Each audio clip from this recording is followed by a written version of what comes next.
மரண பயத்தை போக்கும் யமதீர்த்த கோவில் எங்கு உள்ளது தெரியுமா? தர்மபுரி மாவட்டம் அரூரில் இருந்து சுமார் 14 கிலோமீட்டர் தொலைவில் உள்ள தீர்த்தமலை காடுகளின் நடுவே இந்த யமதீர்த்த ஈஸ்வரர் கோவில் அமைஞ்சிருக்குங்க.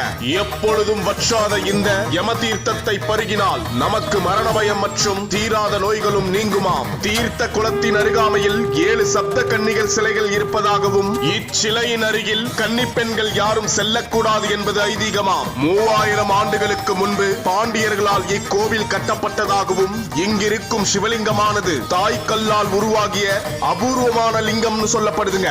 இந்த லிங்கத்தின் அருகாமையில் 2 வாகனங்கள் உள்ளதாகவும் அதில் ஒன்று யமதர்ம வாகனமும் மற்றொன்று சிவபெருமானின் வாகனமும் உள்ளதாம். பல மூலிகை மலைப்பகுதிகளை கடந்து வரும் இந்த யமதீர்த்தத்தில் குளித்து தீர்த்தத்தை பருகி சிவபெருமானை வணங்கினால் எந்த ஒரு மரண பயமும் தீராத நோய்களும் விலகிச் செல்லுமாம்.